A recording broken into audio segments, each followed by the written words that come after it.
ಹುಬ್ಬಳ್ಳಿ ಧಾರವಾಡ ಒಟ್ಟು ಮಹಾನಗರ ವ್ಯಾಪ್ತಿಯಲ್ಲಿ 1,00,000 ಗಿಡಗಳನ್ನು ನೆಡುವಂಥ ಒಂದು ಕಾರ್ಯಕ್ರಮ ಇದೆ. ಪ್ರಾಥಮಿಕವಾಗಿ 25,000 ಗಿಡಗಳಿಗಾಗಿ ಸಸಿಗಳನ್ನು ತಯಾರು ಮಾಡಲಿಕ್ಕೆ ಅರಣ್ಯ ಇಲಾಖೆಗೆ ಪಾಲಿಕೆಯಿಂದ 25 ಲಕ್ಷ ಕೊಟ್ಟಿದ್ದು. ಸೊ ಅವರು 7,000 ಗಿಡಗಳನ್ನು ಪೂರೈಕೆ ಮಾಡ್ತೀವಿ. 7,000 ಗಿಡಗಳನ್ನು ನಾವು ಈಗಾಗಲೇ ಅದನ್ನು ಪ್ಲಾಂಟೇಷನ್ ಮಾಡಿ ಅದನ್ನು ಮೇಂಟೆನೆನ್ಸ್ಗೂ ಕೊಟ್ಟಿದ್ದೀವಿ.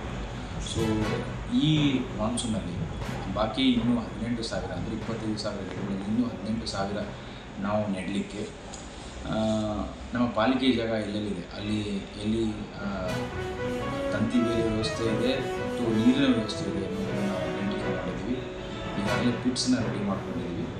ಸೊ ಈ ಜೂನ್ 5ರಿಂದ ಸೊ ನಾವು ಅದನ್ನು ಪ್ಲಾಂಟೇಷನ್ ಮಾಡಲಿಕ್ಕೆ ಪ್ರಾರಂಭ ಮಾಡ್ತೀವಿ. ಸೊ ಇದು ಒಂದು ಒಳ್ಳೆಯ ಕಾನ್ಸೆಪ್ಟ್. ಇದನ್ನು ನಾವು